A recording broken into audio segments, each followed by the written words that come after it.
You won again?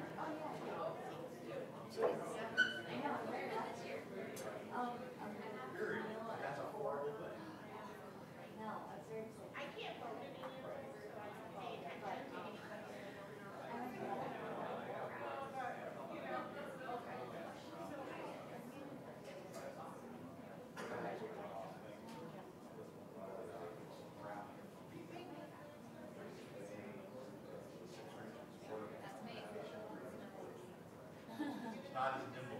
The left of us. Yes, from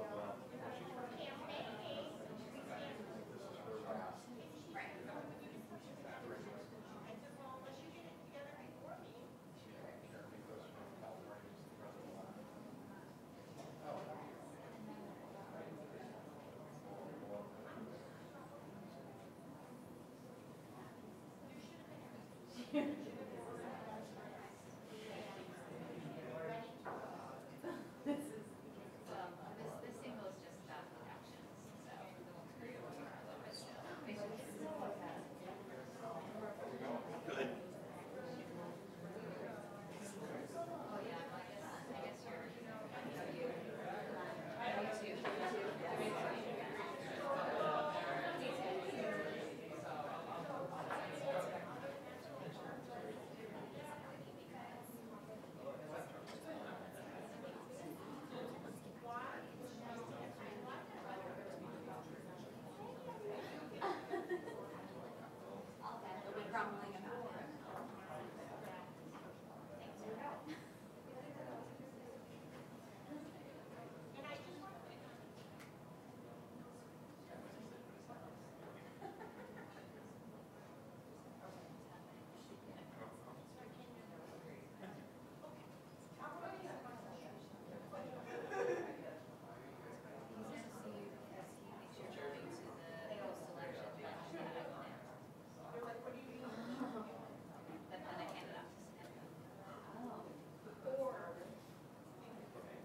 Our panels are treated like they're in a glass box up here or something.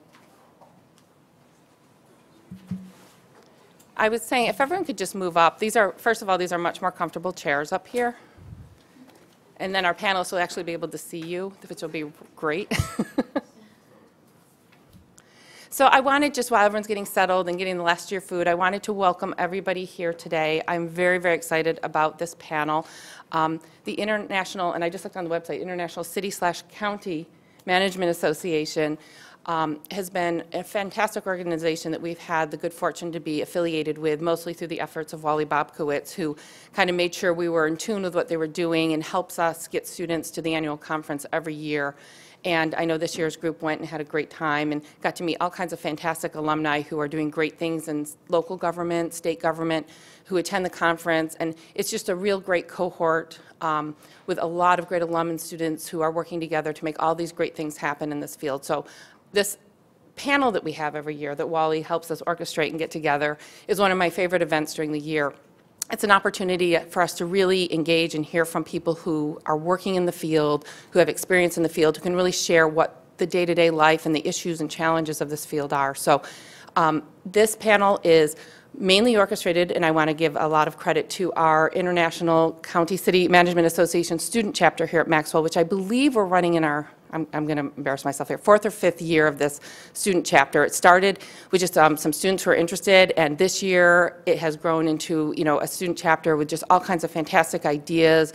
We've gotten affiliated with GSO. We have our own great constitution. So this is a group that's just going to continue to rise and grow and offer students here during their time here opportunities to engage in things like the annual conference and this panel today, plus a number of events that already we've been talking about. So I just wanted to quickly introduce the ICMA student chapter elected officers so that you can have a sense of who they are. And I know I'm going to turn it over to the president, and she will talk to you a little bit more about the organization. But I want to make sure I give credit to, oh, and by the way, I'm Kelly Young. I am the director of the Career Development Office, and my career partner back there is Laura McCardle.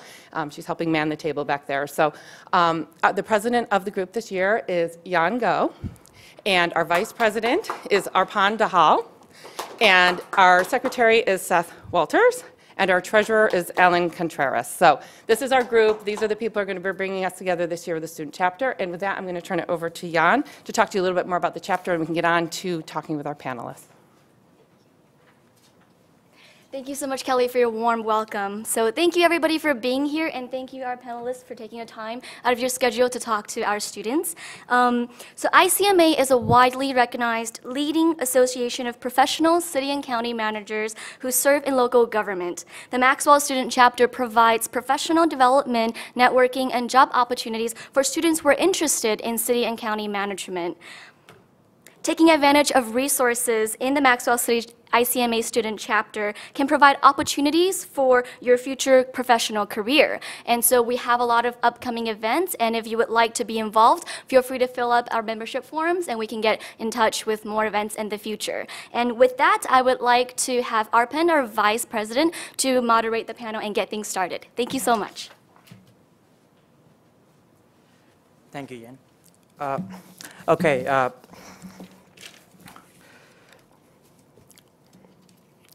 We have 5 wonderful people here today. We'd like to thank them for coming. And how this is going to work is we already have set up questions, which we'll go through, and then after that, we'll open the floor to the audience for more questions.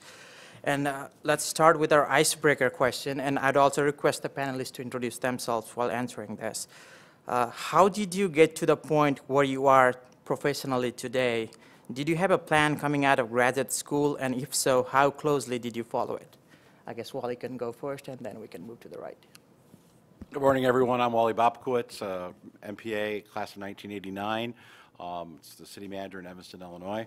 I'm one of those really strange ones. I had a plan and stuck to it, and 20-odd years, almost 27 years later, still on it. So I am the anomaly. I am the museum piece. It is not the way it works normally. So please don't think you have to work that way. But after my time here at the Maxwell School, I participated in a management fellow program that the city of Long Beach, California has. I was there for 8 years, and then from there became an assistant city manager in a community in Northern California, and then for the last 15 years have been a city manager, part of that time in Southern California, and then for the last 8 years as the city manager in Evanston, Illinois. So I'm fortunate that it's all worked out, but again, I am the exception to the rule. There's no one in this room who should think that sitting here today, you know what that plan is. I think the best that you can hope for. State capital, so I reached out to Maxwell grads that were there and was offered a financial position with the Senate Finance Committee, and wasn't really what I had looked at here. Didn't really have a plan though, so I just went for it, and now my entire career has been in state and then local finance. And it's actually really interesting, and I would encourage everyone to look into it a little more while you're here, because I never did, and I wish I had.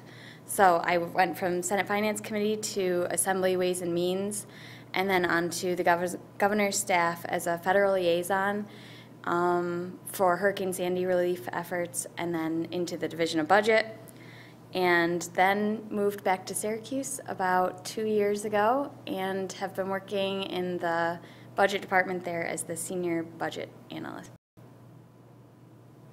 Hi, my name is Adria Finch. I'm the Director of Innovation with the City of Syracuse. I definitely did not have a plan that I followed. I do not have an MPA. I did not go to Maxwell. I did not go to SU. So I hope that you guys will still listen to me, even when I talk. So I went to undergrad and studied physiology. After I finished undergrad, I lived in Montreal. Actually, I did hockey equipment research, so nothing related to government at all. I designed hockey skates, and then went on to get my master's degree in biomechanics. So I wanted to have a very science focus, research focus, and ended up working with the U.S. biathlon team, with so skiing and shooting, doing their sports science research. But while I was doing that, I actually, for some extra income, started doing marketing efforts with the Olympic Regional Development Authority. And I was like, wow, this business thing is kind of cool, but I really like the science background that I have, and I want to maybe combine business with science. So I went and got an MBA and focused kind of on technology along with that at Rensselaer Polytechnic. And so when I was at that school, I had a professor of practice who was involved with the local IDA. And so I started interning with him and doing projects with the Rensselaer County Industrial Development Association. And once I completed my MBA, I was like, wow, this economic development, I never thought I would want to get into this. It really interested me. And so I took a job doing economic development here in Syracuse. And then to get into actual government, there was a board member of our organization who worked for the city. He was at the time, the director of planning, city-county planning, Andrew Maxwell. And he was going to front this new Office of Innovation that was starting up. And so I met with him to kind of learn about it. And I thought, this is cool. It's actually applying a lot of my science background to government operations. So it's combining these really cool things that I love, like actually trying to improve the place that you live in, but also this analytical component. And so I decided to apply for the innovation team to be part of it. And Andrew has since left the city. He made a bid for mayor yesterday. Well, not yesterday, but this year. He was not successful, so I stepped up into his director role. So that's a long way of saying, like, I did not have a plan. I never thought I was going to be in government, but now that I'm here, I love it. I love being able to impact the citizens in the community that I live in, and it's really refreshing and fun and exciting every day. So just be open to evolution of your plan if you do have one. Hi, everybody. My name is Kelly Cupid. I'm the city manager, township administrator for the township of Greenbrook. It's in New Jersey. It's a small 4-square-mile town. The more I listened to them talk, I thought about the fact that I think it probably sounds like I had a plan, but I don't think I did. I came to Maxwell to get my MPA mostly to avoid becoming an adult. So I came here straight out of undergraduate. And I just want to say that I wish that I could do it over again now, because I think I would have a completely different experience and get completely different takeaways than I did back then. I think I probably wanted to go into government. I was a poli-sci minor in undergrad. I was in student government, all the sort of telltale, you're going to go into government things. I had a state internship at the state of New Jersey. I didn't love it. I did not feel like I had an opportunity to make an impact at the state level in New Jersey. So when a local government opportunity presented itself in New Jersey, a couple towns over from where my folks lived, I thought, I would apply. I had already applied for a couple of other jobs at the state level because I already had some inroads there. But when this local thing came up, I thought it might be kind of interesting. And the finance officer and the municipal clerk of this little town where I started took a chance on a 22-year-old with an MPA from Maxwell. And I think the MPA from Maxwell probably helped me get in the door. And then I was there for 2 years. I think coming out of Maxwell and going into a local government job, I was not sure really where I wanted to go with it or what the track was.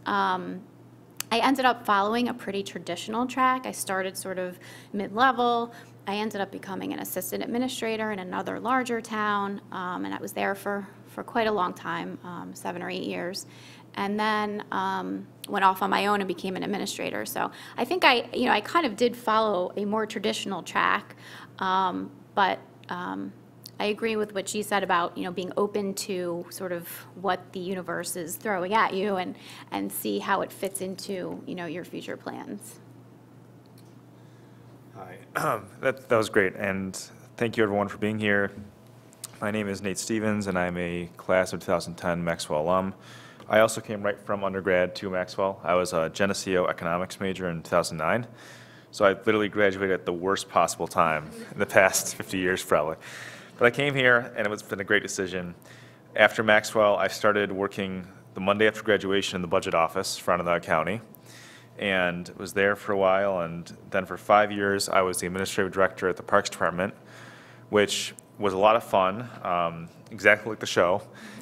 And but it was great because you really got to kind of see all the behind-the-scenes stuff that happens in government that no one really thinks about, like the purchasing policies and budgeting and accounting and all the personnel stuff and contracts. So it was great to do that. And then for the past year and a half, I've actually been working in economic development in front of the county. And I'm an economic development specialist currently for the Onondaga County Office of Economic Development, where one of the things that we do is I'm the treasurer for the Onondaga County IDA. So it's very exciting, as Adria alluded to earlier, and it's a great experience. Wonderful. Moving on to the next question. What skills and/or courses did you find most useful during your graduate school? In hindsight, what courses or skills do you wish to have gained that would be useful to your career? Yeah, as I said, I wish I had taken more public finance type classes. I knew I wanted to do more policy stuff, and so Professor Vince was my biggest driver here.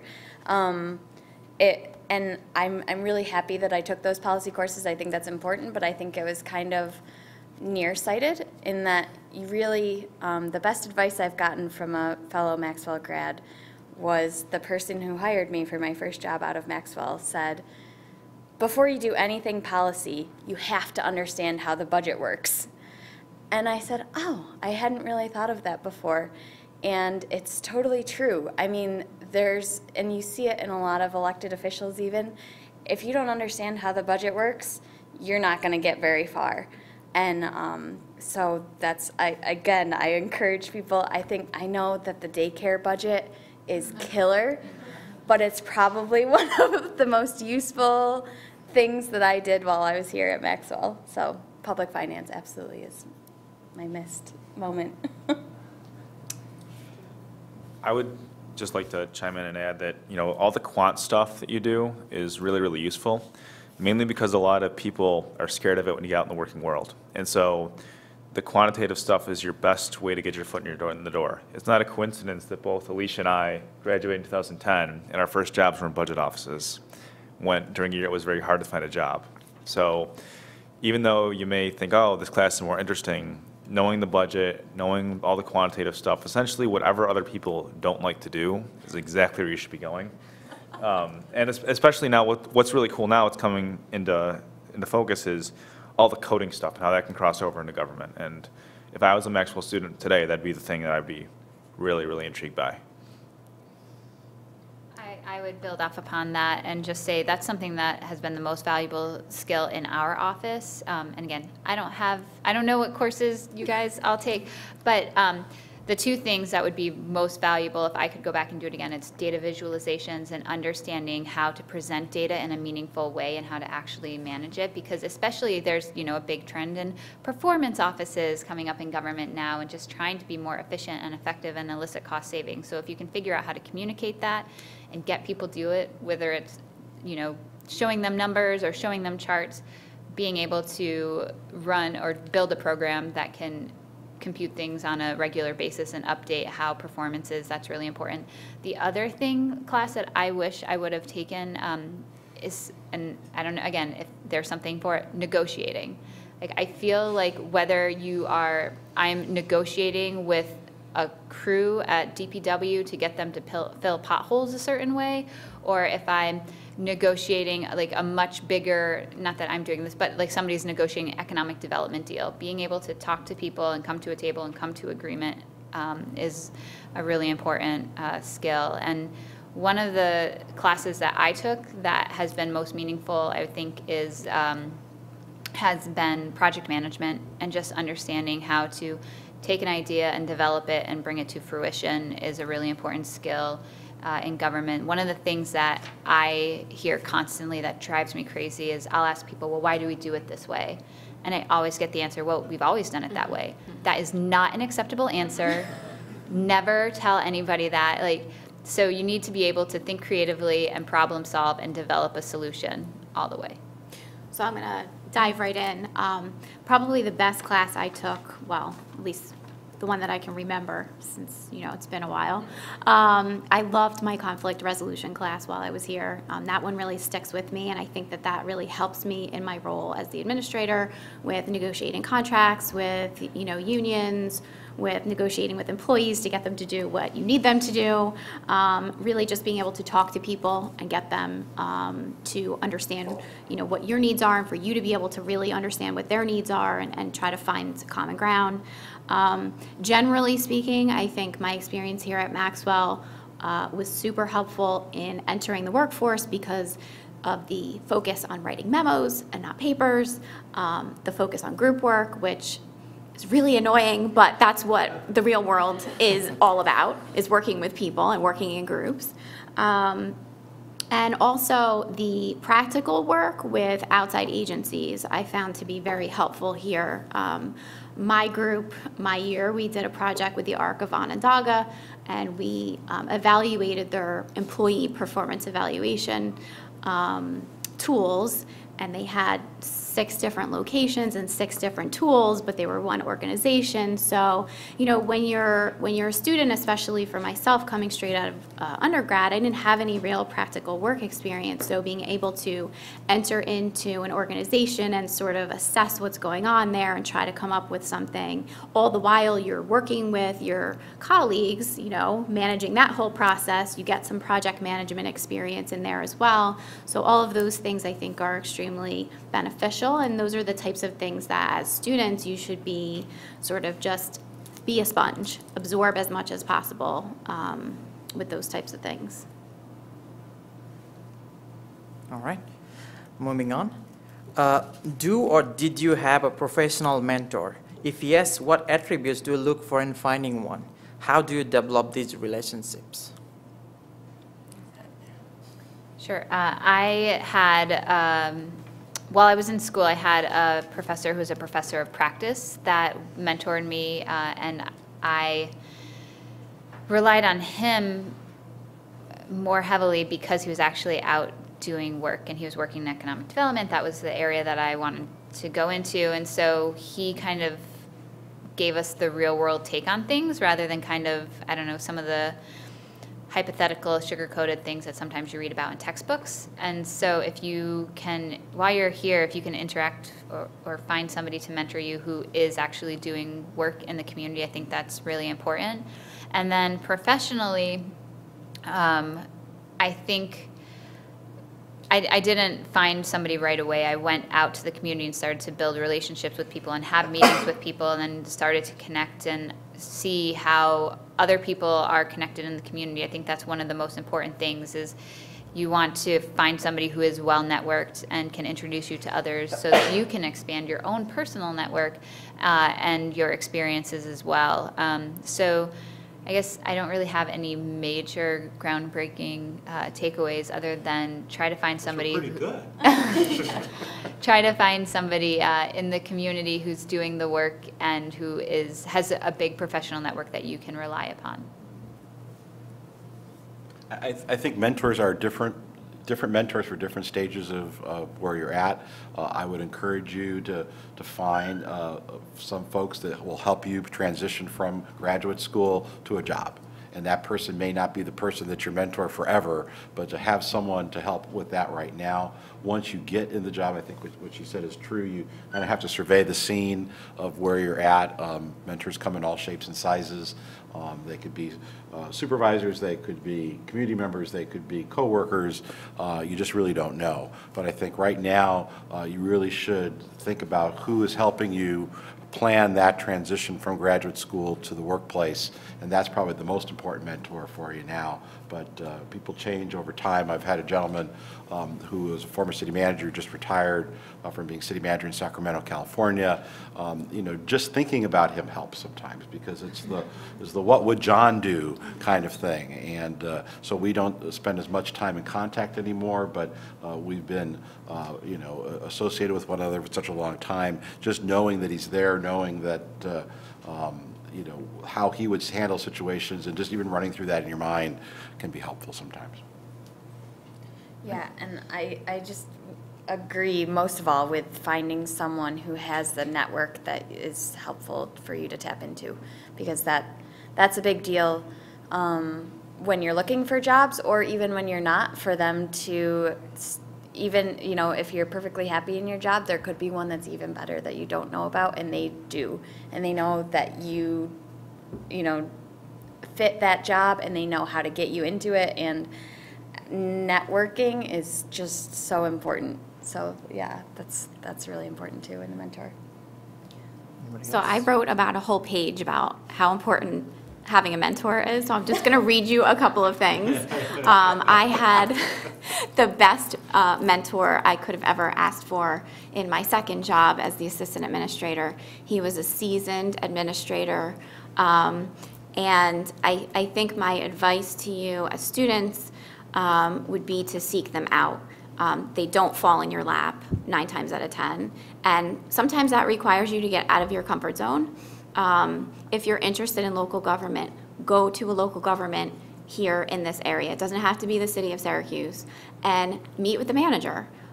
Meet with a department head and say, I'm really interested, could I shadow you for a day or something like that? And you know, these are the situations that you're in that you're like, oh, is this person gonna think I'm annoying, or am I bothering them, or whatever? But that's what you need to do to figure out if this is the area that you wanna go into.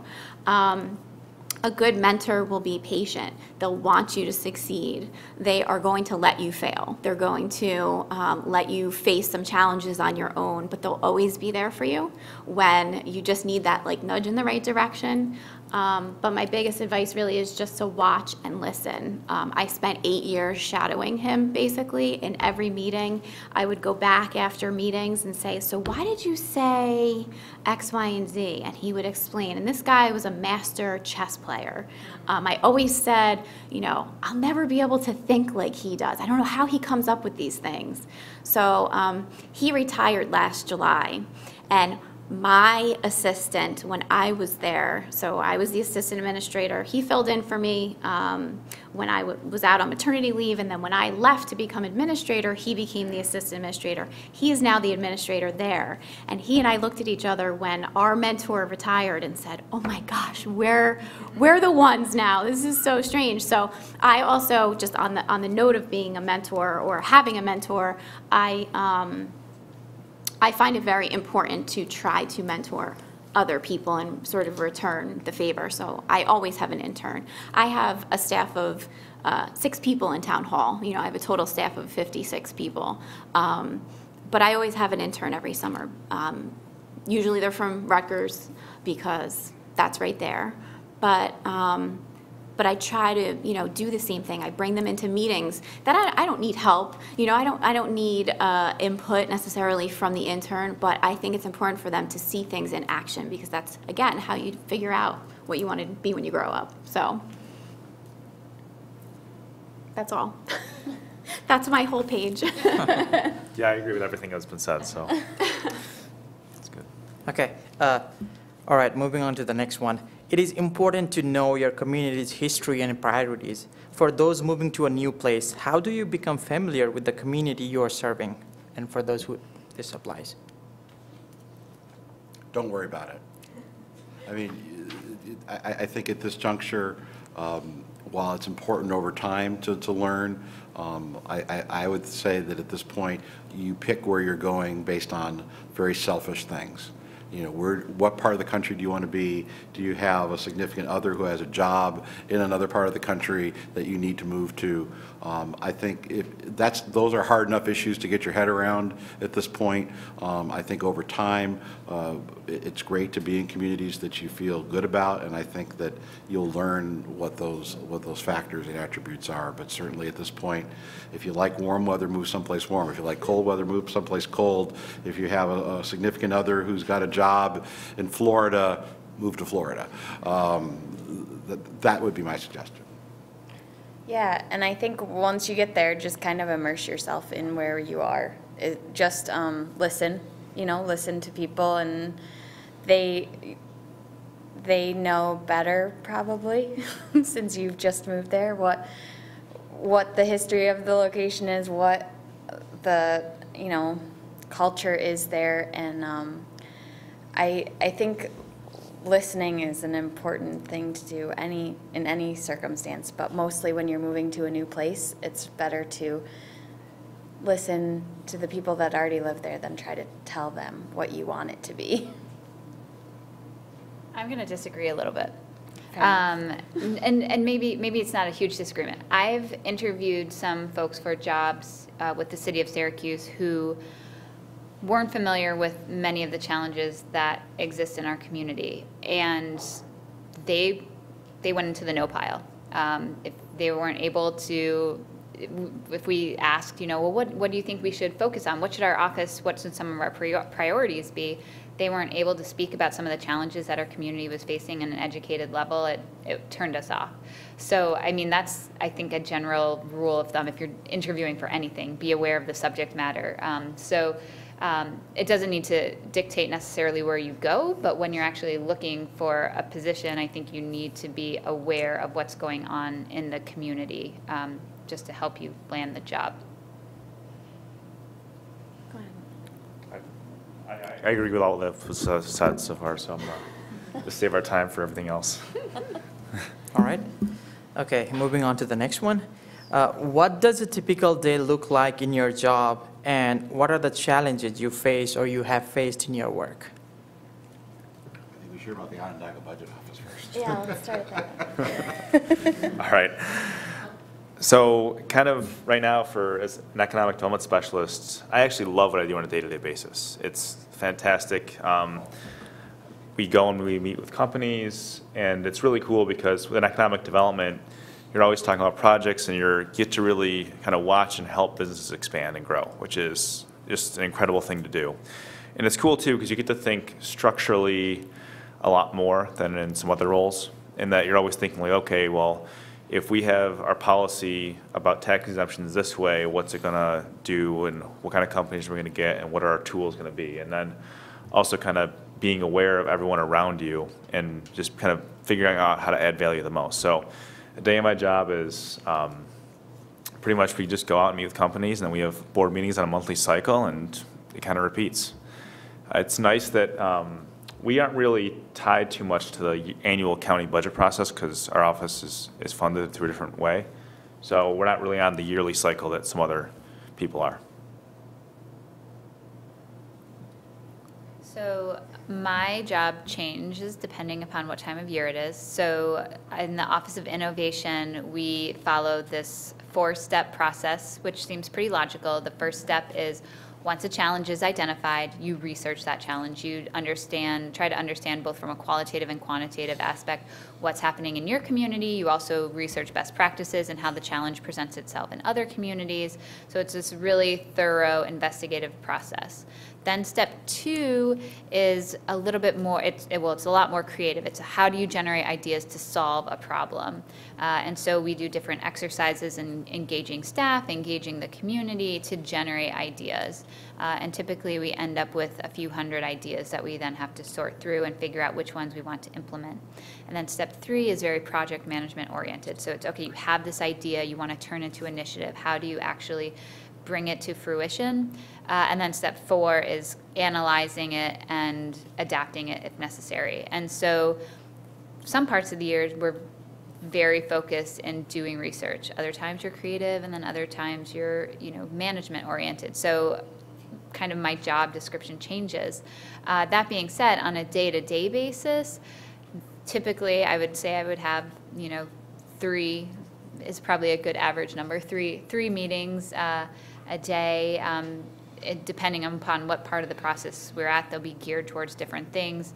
And then we actually work as a team a lot too to move things forward. So we will brainstorm and powwow together to advance different ideas. As a group, we have a very open office concept where nobody can ever really escape. So we have this interesting office dynamic. And then, I would say then a good portion of the day is you have to be able to respond to whatever comes your way. So when the mayor says, hey, I need you to put a presentation together, you stop everything that you're doing for, you know, however long it takes you to get this presentation done. So you need to be able to adapt and be agile as well. Yeah, my day-to-day changes a lot. My position is a fintech type position, both financial and technical. So there, and of course I'm in the budget office, but report to both the budget office and the IT department. So it's some days I spend the entire day analyzing how the city can save money or make money or buy 3 new fire trucks. And some days I spend the entire day writing code and trying to move data around into a way that we can present to the public and things like that, which I think is important in a job. Is you don't ever want every day to look the same. So it certainly keeps you challenged. You want to go, Kelly? 'Cause Yeah. we do similar things. We do, and I think, you know, Wally's city is a lot bigger than mine. My job requires me to roll up my sleeves almost every single day to get put out whatever fire is happening that day. I can just give you an example. I mean, yesterday, so being the city manager does not always mean that you're involved in the elections. I'm also the municipal clerk, which means I'm the chief election officer. So I was up at 5 a.m. yesterday opening the polling places, making sure all my poll workers were where they were supposed to be, putting out fires. We had a machine that was having electrical problems. I had a voter whose husband was in the hospital, and she wanted him to vote. And so, like, you know, that was my yesterday. You know, but the day before it was something else. So there's always something, and that's what I love about what I do, because I do feel on a daily basis that I'm helping people, that I'm actually making a difference, that I'm having an impact on the community. Do you live in Evanston? So I live in my community. That's not a requirement to live in the town where you work. Some places it is a requirement, sort of like by ordinance, but it's not in my community. But I worked in Greenbrook for 5 years before I moved in. So I sort of did things backwards. But once I moved in, it definitely helped, I think, you know, both from a personal life-work balance thing, and hurt a little bit because I'm always working because I live there. But it is definitely something different every day. And I'll just echo what Kelly said. There is something different every day. It's not really a job. I mean, it's something you do 24/7. And there are some folks who work in cities and counties who don't like that part at all. And so I guess I'll just say, don't be discouraged. If your idea of a job is not devoting, you know, 24/7, being stopped in grocery stores and, you know, out on your walk on Sunday mornings. I have a 2-year-old son. We regularly get stopped at, you know, 7 a.m. on Sunday with people who want to talk municipal business. You know, I've been stopped in the gym coming out of a shower with a guy who wanted to complain about a zoning issue. So if that's not for you, that's okay. There are other way to sell it, Wally. It's a way to sell it. But because there are a lot of people, they think the local government, all jobs are like that, and it's not. And there's a lot of people who are saying, I'll do something else with my life because I don't want that kind of scrutiny. I want there to be a work-life balance. There are many, many opportunities working in local government where you can have that work-life balance. Are there some that are better than others? Yes. But there are lots of opportunities for work-life balance. And the other thing I just wanted to mention really quickly is that a couple of the panelists have talked about the process. I love that. I wish I had the time to indulge in a process of, you know, discovering the problems and research and you know, data analysis. But a lot of times, especially in the smaller communities, it's really just, you're just on the hamster wheel a little bit. In the lulls, you do have some time to be a little bit more strategic, and that's kind of what we live for. You know, we live for those moments when we can sit back and we can kind of big picture things. But I think the beauty of the panel is that we do have a couple of different positions represented to sort of show you there are so many different opportunities within local government, and not everybody's going to be a city manager. And but all of the pieces to the puzzle are really important to making communities better. All right, moving on. Slightly different question. We have a large number of international students here in Maxwell. For all the international relations students here, do you have any IR experience, and what career path or advice would you recommend? So I don't actually have any IR experience, but my college roommate from Geneseo works in the State Department, and he's one of the assistant directors in the Office of Foreign Trafficking. And it's funny because, you know, all through Geneseo, he was always kind of avoiding math and all that kind of stuff, and he was an econ minor.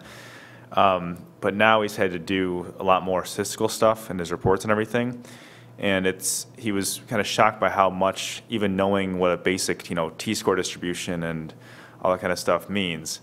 And it just helps so much, and you get such an edge by being that person that has that skill set, no matter what field you are, and especially in IR. And that's just the one kind of piece of first-hand advice I have for IR people is, you know, go for the coding or the stats or the economics or the whatever way that you can kind of see people who are kind of younger in that field advancing successfully. Look at their background, and I bet you'll find that a lot of times, and that's a really good clue. I also think there's a great Maxwell network of other IR students that have left here. I can think of a couple off the top of my head from my class who I see frequently posting on Facebook their travels and all the different things that they're doing. So I would just encourage you all to use the offices available here to connect with those people, because I'm certain that they would be willing to share their experiences with you and sort of tell you what different routes are that you can go. Anybody else? No? Okay. Okay, for those who have changed your job, how do you know, or what made you feel it's time for your job or career change? This is really easy for me. I've changed my job a lot. And it was always just, I kind of reached the point where I wasn't challenged anymore. And every time I've reached that point, I've had the conversation with my boss at the time and said, I feel like I've done my job here, and now it's, you know, do you agree? Do you think there's something we can do here to challenge me further? You know, is there another big issue I can tackle? And they've, luckily in my experience, have always been very encouraging and have said, please move on. One of the other pieces of advice I had from one of my bosses is you can move, okay, this is going to be an odd analogy. If you just have a single pole and you're moving up it, it takes longer than if you're using two and jumping between them. I don't know if that even makes sense, but it does to me. And I think that's the kind of conversation I've had with my bosses before. Like, I don't want to just hang out and wait for you to retire, or, you know, I want to keep moving. And a lot of times it's that you have to, maybe you leave an organization and go to a higher position at another organization, knowing that you're going to come back to the original one with that additional experience in a higher position. So for me, it's all about being challenged and knowing that you never want to stop pushing yourself to do something greater. For me, one of the biggest things is just making sure that you're still passionate about your work. If you wake up and you're not excited to go to work anymore, I mean, everybody has some days where you're like, oh, I really don't want to have this meeting with so-and-so. That's not what I'm talking about. But when you wake up and after, you know, a few days or, you know, a few weeks or months, you're like, I just don't feel it anymore. I don't have that drive, or you're just doing the bare minimum to get by. Like, it's time to find something that makes you excited to wake up in the morning and go to work. Like, this is how you're spending the majority of your life. You want to make sure that you are doing something that you're happy and excited about. So that's, for me, has been, I haven't changed jobs a ton, but when I have, it's been because it was just a feeling where, a feeling of passion or lack thereof. And the only counterpoint to that is that you have to make sure that you don't have a case of the grass is greener type of situation either. Sometimes your job can be boring. I think that's sort of, just a fact of life. And in those boring times, I think you can also strive to make it interesting or find new ways or innovate. I think that's kind of what I was saying. Like, my downtime is really when I can think the best and have the time to try to be innovative. But we had a recent situation in New Jersey, very well-known manager. He was in a town for a long time as the administrator, and he was bored. He had things running like clockwork. And there was a town that had a lot of political unrest and a lot of different things going on. They were looking for a new manager, and he thought, I'm gonna give it a try. It'll change things up. And he took what we call now a 1-week vacation to the new town, which is very unusual for administrators. Our ICMA tenant says, we should give a 2-year commitment and this sort of thing. And this was just a unique situation, but he went, and it really was not what they purported it to be when he went through the interview process and things. And so he went back. He went back to his previous job, and he was fortunate that he was able to do that. But so that's just a cautionary tale once you're in the workforce, to just make sure you're not, constantly moving around, because, sometimes what's right in front of you is good. Nate, would you like to go? No, I'm good. Okay.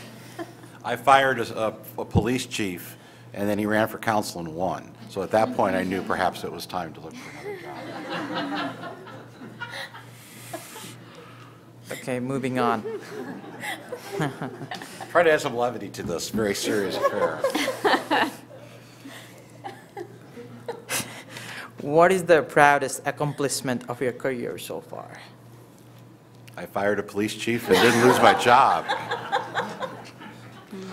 My proudest accomplishment is in Santa Paula, California, where I was city manager for 7 years. A local hospital closed, and the community desperately needed the hospital. It was far away. My city council said, we've got to figure out a way to reopen that hospital.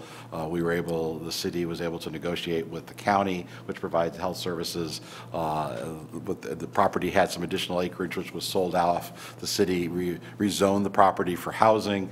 That money allowed the hospital to come out of bankruptcy, was purchased by the county, and now serves the residents. So knowing that people in that community have someplace to go for emergencies, for other healthcare issues, it was huge. Any more accomplishment or any more firings? I think one of my greatest accomplishments was when Hurricane Sandy hit. I felt that my team really ensured that we did an in-depth analysis and got the most funding we possibly could through the federal government and FEMA, and used it in the most effective way we could. I felt very proud of how that money helped some really devastated areas at that time. And I think that's the most connected I've felt to a project, because it was helping so many people. I didn't prepare for this question, so I will say though, sometimes you just go to these meetings and you leave feeling like, wow, I'm really making a difference. And so, for example, I had my first meeting with the Northside Learning Center here in Syracuse the other day about trying to introduce people who utilize this resource to learn English, who typically live in, I shouldn't say typically, sometimes live in dilapidated housing with code violations, about this project that we launched right now to start to address some of these code and housing problems, safe and healthy housing issues. And to feel the sense of community come around something, it's just really powerful. And so I think every day, well, not every day, but oftentimes you just have these special things that keep you motivated, rather than necessarily great big wins all the time. Mine's just a quick story. The township is small, as I mentioned several times. We had an 11-acre privately owned swim club that was in need of a lot of upgrades. It was probably not managed the best, and so when I first got there, I really didn't know anyone or anything. I was still really just learning about the community. One of the board members asked, if the township would ever be interested in purchasing the swim club. And, I said, of course. I didn't think at the time we would want to run it as a swim club, and that's still the case. But to be able to purchase an 11-acre piece of property in a tiny town is a big deal. And we just did it this year, so it took 8 years for us to sort of negotiate and wait out, in some cases, the board of this privately owned club. And it just so happens that it's right next to 11 acres that the township already owns. So now we're going to have a 22-acre park for our community.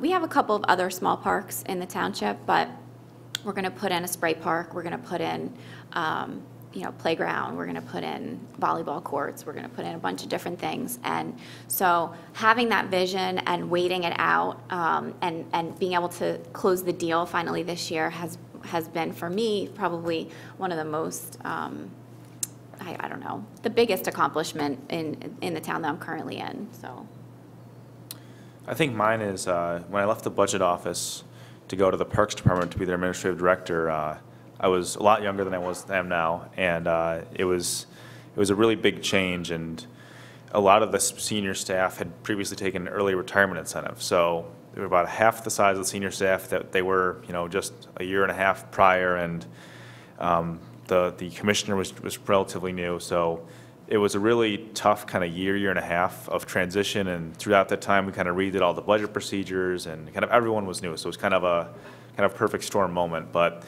it was really fun, and kind of looking back on it, it was a really pivotal time for the organization in terms of kind of redoing how we plan and how we did all those things. So that was a really cool experience. There's not really one moment in that, just kind of the general framework of kind of reorienting the planning process. Okay. I know Ned and Wally, you guys had to leave early? Early or soon. Okay, that's fine, man. All right, we can move on to the next question. Is there any professional organization do you recommend us, the students here, joining? Yes. So it's LinkedIn, and this is something we talked about last night, Wally and I did, that you have access to this Maxwell network. You have a website that literally tells you who else went to Maxwell. And even though it seems like it's just November and graduation's a long way off, it's a lot closer than you think. And you should really start to set some SMART goals, meaning specific, measurable, achievable, targeted, timely, all those things. And really start to kind of crank out a few kind of informational interviews every week or so. And there's no reason not to send off, 10 LinkedIn messages a week to alumni and say, hey, I think your job looks interesting. Do you have 15 minutes to half an hour to chat? And do a Skype call or do a phone call or do whatever. And you're going to learn so much. It's natural networking. And a lot of times what may happen is you'll find someone who is intrigued by your skills, gives you great advice, and then wants to bring you in as soon as you graduate. So it's something you should absolutely be spending an hour a week doing. ELGL has lots of good government postings, emerging local government leaders, thank you. And League of Women in Government is also a good one. And ICMA, of course. Okay. Moving on, what are some of the top priorities in your department while at work? So I'm sorry, what was that? Top priorities in your department while at work? So, in the budget office, our top priority is balancing the budget. That's an easy one.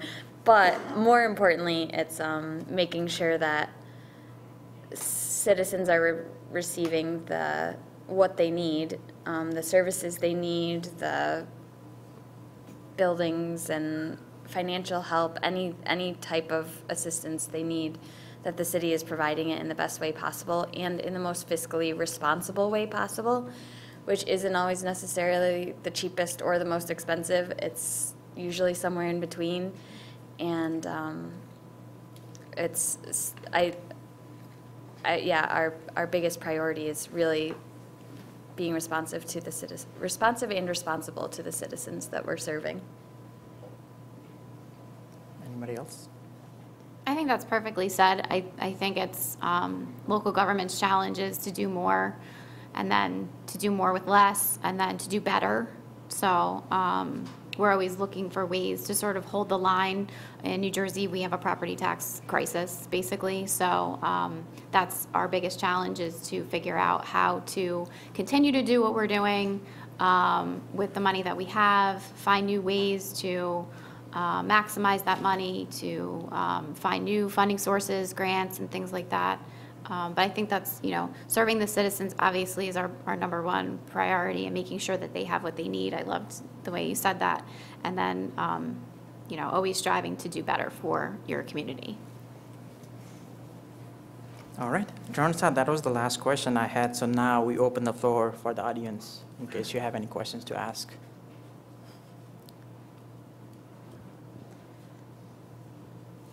You got a question? No? Thank you. Thank you very much for the very interesting talks about your works, especially for me coming from outside of the United States. It's different to learn how this public service, civil servants work here. So my question is related to more international issues. So ICMA is International City Managers Association. I was lucky to attend one of the conferences in Seattle. And as you may know, Maxwell very often hosts different visitors from different countries, like civil servants come, spend some time at the mid-career levels to learn. And one of the groups now being recently, I was helping from Kazakhstan.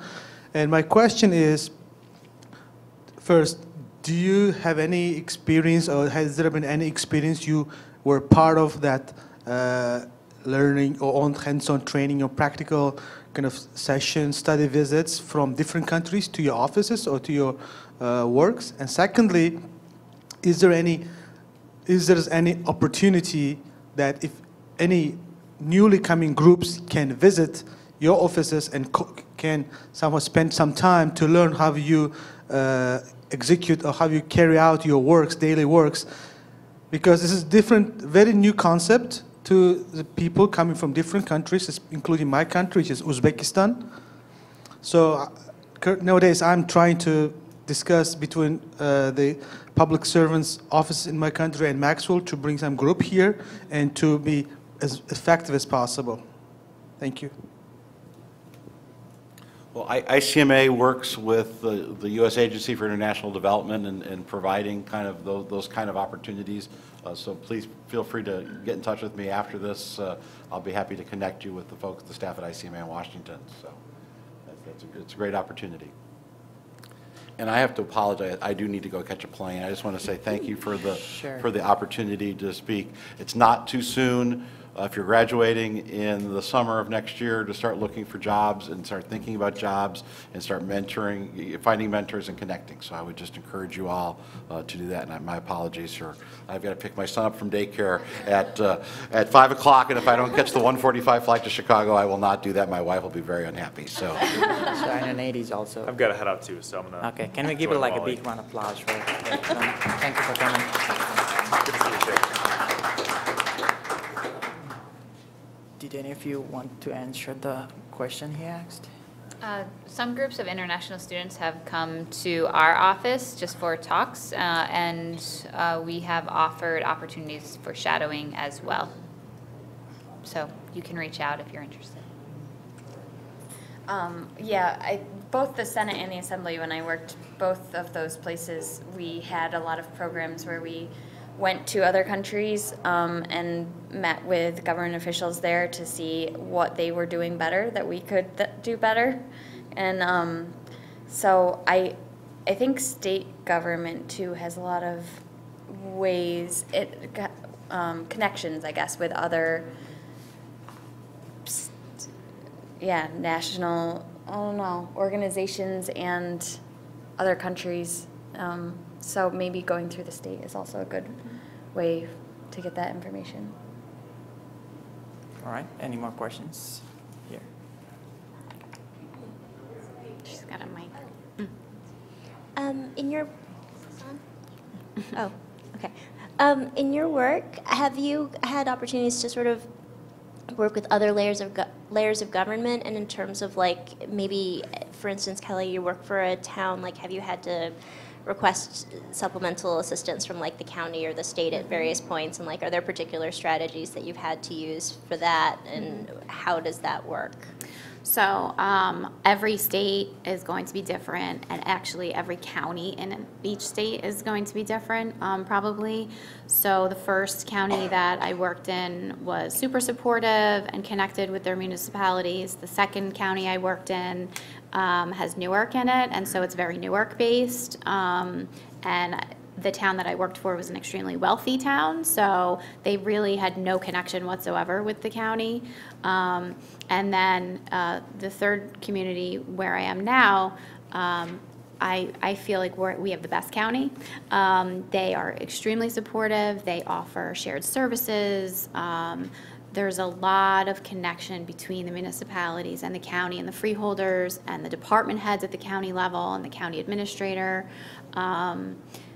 And at the state level, it's New Jersey. I don't really know what else to say. There's a lot of regulations, and so it's more of a contentious relationship between the individual municipalities and the state in terms of the types of restrictions that are put on us, and requirements that are put on us. But, you know, over a 17-year career, yeah, you develop relationships with different people, and those people move around, or, you know, new people come in. So it's just sort of it's an ongoing process with the state, but it really depends on where you are. Yeah, when I worked for the state, I worked really closely with federal officials and as well as local officials, and I felt like that was the perfect place to be, kind of in between.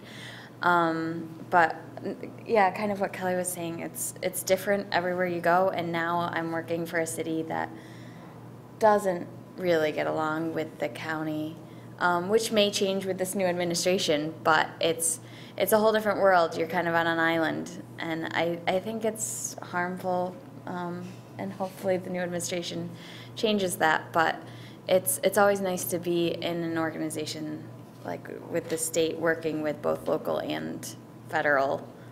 It's just, everyone can help everyone else that way.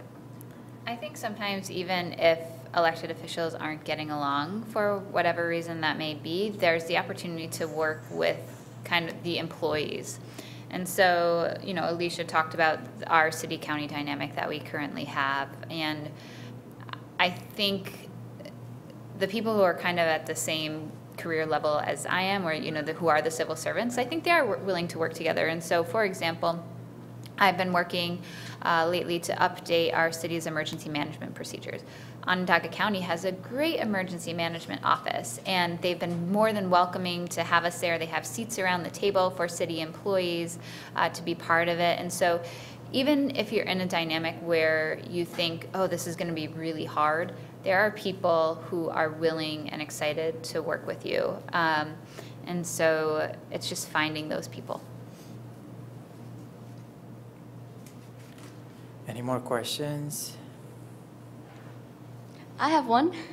So I've noticed that, first of all the gentlemen left, and there is only our 3 female. What is it like to be in government in a field that professionally there's a lot of different, traditionally it's a lot of men, so, and being a female in government, if you can speak to that perspective for us here.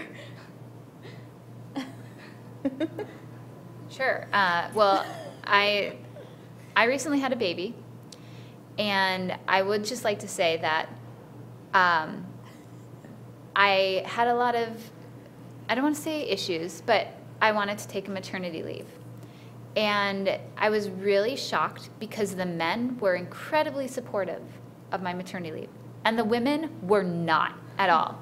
And I could not believe that this was like every day I would go and I was like, this is really happening. Like the women are giving me a hard time. So that was really shocking. And so I don't want to, hopefully my response won't be too jaded based upon this recent experience. But I think I've had a variety of experiences where some department heads that I have worked with have said things to me that I'm sure they would not ever have said if a man was in my role. And so to be completely honest, whenever that happens, I'm just a little bit astounded and like smile and laugh it off and like move on. And then afterwards I always leave and I think, oh, I wish I would have said this, or I wish I would have handled it differently. And I think there's a generational change as well, where you know, the folks who might be my parents' age or a little bit older react one way to seeing a woman in a position like this, whereas folks that I consider my peers or maybe even a little bit younger than me, they're completely open and willing to work with me and see me as an equal. So it is kind of this interesting I don't know, dynamic on a variety of levels that I've experienced.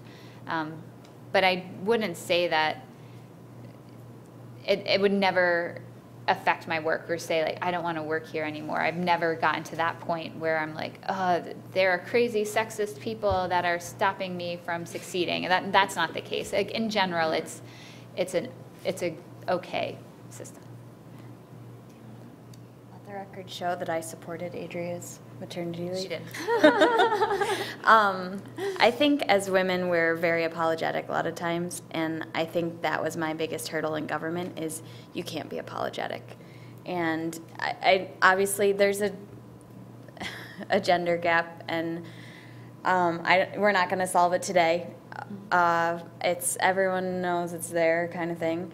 But as long as you, as a woman, know that you are worth just as much as the next guy, I mean, I think that's the important part, is you just have to keep reminding yourself there's no reason for me to not have done just as well as him or to, you know, be treated in any different way. So, I mean, it's there, and as long as you acknowledge it is and you don't let it change you personally, then that's what's important.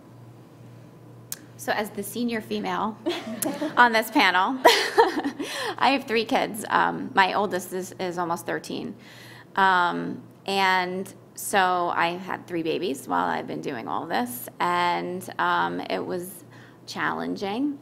It's doable, but the work-life balance, I had a long conversation with Kelly earlier today about the work-life balance. It is not easy. However, I was never a big fan of the women in government thing, because I feel like the more we talk about it, the more it continues to be a thing. And I just feel passionately that I do a good job and I work really hard. And acknowledging that it is a thing and that, you know, there is a pay gap in some cases and there's unfair treatment in some cases. Acknowledging that, being aware of that, and just like you said, not letting it affect you and letting you, you know, making sure that you go and you do a good job is kind of my MO. And you definitely, in your career, come across people who say things and you go, I can't believe they just said that. You know, my desk phone rings with residents calling me. Which is, again, because I'm in a small place, I get an occasional hun, sweetie, that kind of thing. And I always, you know, I laugh because, you know, 9 times out of 10, or a kind of like compliment that was a little awkward, you know, 9 times out of 10 people are well-intended. There are occasions when they're not well-intended, and that really stinks, and those are the types of things that we, as, you know, a society have to work on. But that's, like you said, it's not going to get solved today. But so it's a challenge, but it's all moving in the right direction. All right, any more questions? Anybody? And if I could just follow up with that, how do you develop, as we transition from graduate school to professional career, how do you develop your professional persona and dealing with that transition? That's a really good question. Your professional persona. The transition from being a student to being To a a professional. Can I speak really superficially right now? Pick your clothes appropriately. I mean, it seems silly, but actually, Kirsten Gillibrand always, she told this story that I thought was really interesting. When she first went to Washington, she went and bought all these beautiful suits, and but she picked them in kind of wild out there colors. So she got like a pink suit and a purple suit, and then she went to, and maybe this is getting back to a gender question as well, but so she went to, you know, her first meetings and her first days, and all anybody talked about were her clothes. And so now she's like, I wear black, I wear blue, I wear gray, and I wear white. And I think it's okay to have some other colors as well. I'm obviously not following that model. But that's an easy way to kind of start to, at least, again, from a superficial, like, outward level, to start to kind of get into the mindset. And I don't know, I'm also a person that, like, when I present myself differently physically, it's almost like I start to act a little bit differently as well. And I don't, that might just be me, but, like, you know, if I'm at home in sweats, I feel different and I act different than when I'm in a blazer. And so, you know, just some,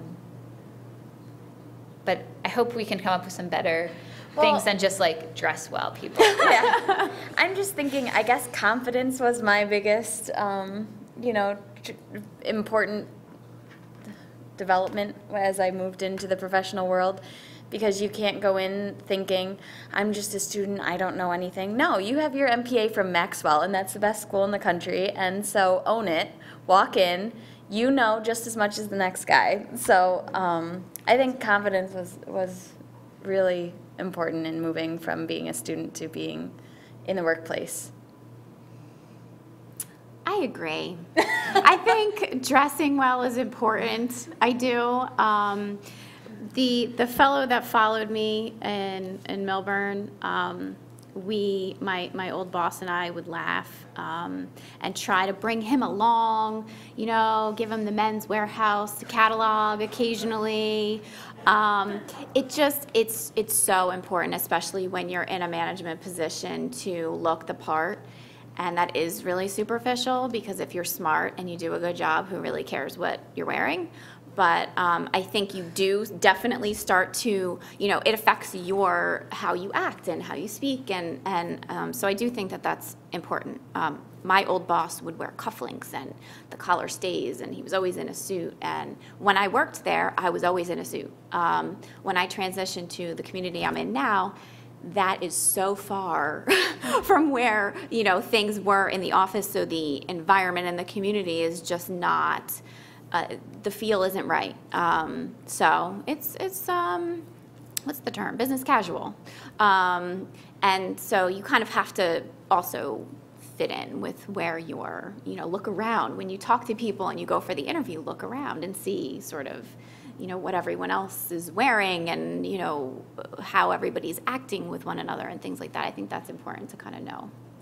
I think another thing too is to get involved in, I don't want to say extracurriculars, but, you know, don't come in just for your 9 to 5. Like, if there's a late community meeting, like, don't be afraid to go to that and just kind of go out of your way to do a little bit extra. I think that will really help professionally as well. I know that in our office, we hired somebody who recently graduated, and just so I had to think for a second, like, what did Samantha do that really, and when she came in, she was very quiet. She's still quiet, but, like, would just sit in meetings and take notes. She never really participated. And to kind of see her evolve and now speak her opinion and take initiative and reach out to people and set up meetings on her own and go out and meet people in the community, that's really what has set her apart, I think, comparatively to other employees, is she has the drive and she has become more vocal and confident, like Alicia said. And that comes over time, and that's really all goes back to what I said much earlier about just being out of your comfort zone and being willing to make that first reach out, even if you're nervous or you're not necessarily the most outgoing person, just being willing to stay late and talk to people. Don't be afraid of people, especially if you ask them about themselves. People love to talk about themselves, so that's always a good way to start, really. All right, anybody else?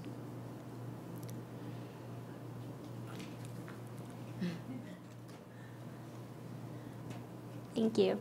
I was just wondering, as you've been moving forward in your careers and maybe going into slightly different directions, what have you found really helpful in your personal, professional development other than mentors? And like, were there any other particular resources that you were like, oh, I don't really know much about X. How do you fill those gaps that you didn't necessarily get in your formal education?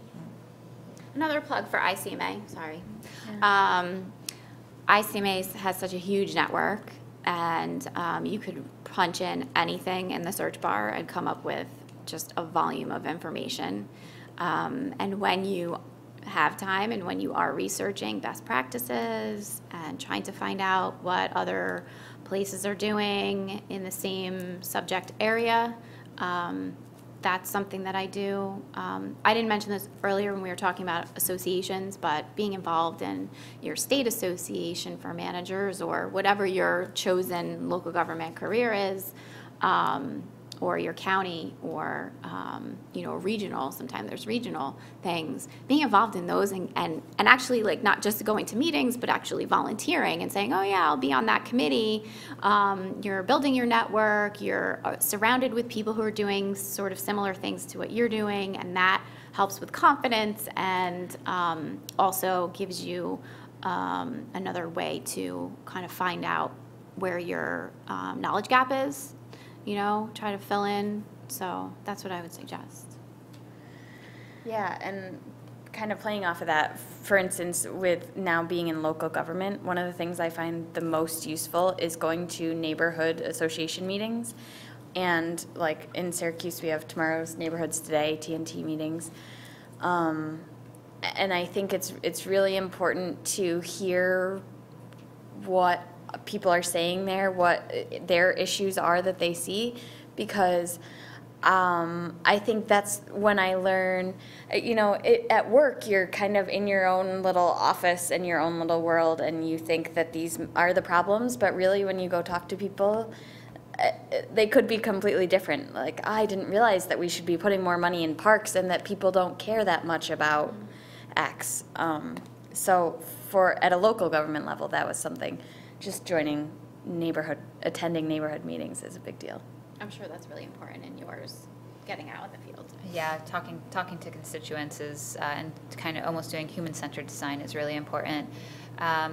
For me, the other professional things, so I hate networking, like schmoozing I think is the worst, but like you have to do that, I think, if you want to grow professionally. And so whether it's at a conference or locally, it's just something that you need to do, even if you're uncomfortable with it. Like I'm just not as good as some of my colleagues are at kind of this small talk. But also then identifying the gaps. And so for me personally, and figuring out then how to fill those. And so I wanted to learn more for data analysis. It was something that was important for our office. And so, but I was able to find locally that there's a resource called Code Like a Girl that you can go and you can take free classes for that. So trying to figure out how to fill those gaps once you've identified them. I can keep asking questions if none of you have any. Okay, so we're going on to spring semester where there is a lot of workload, but also starting to think about jobs. Is there any strategies, any opportunities, outlooks that we should look into when we're doing these type of research?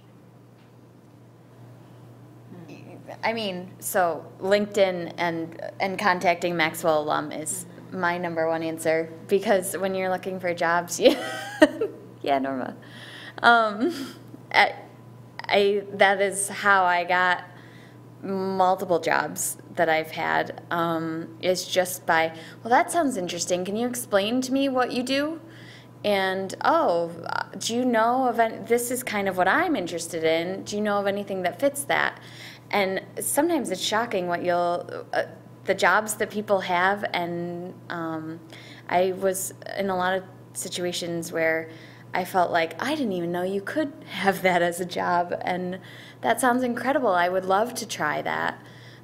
So just reaching out to Maxwell alum is really helpful.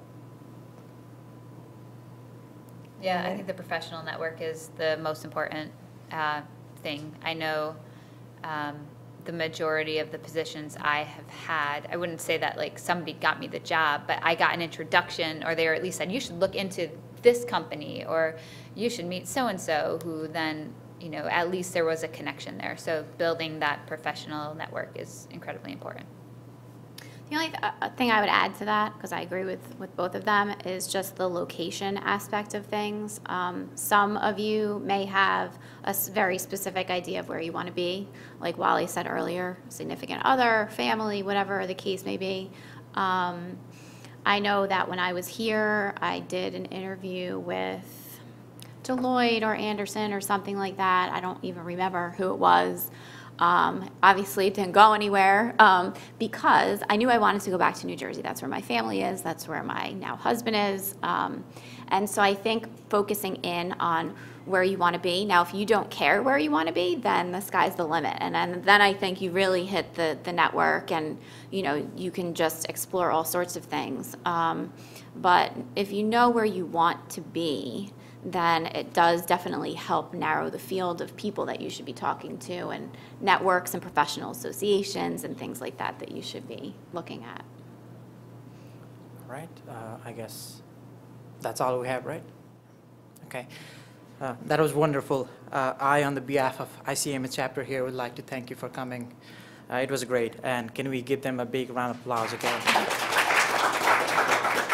And also to everybody who came here. Is there anything else? No.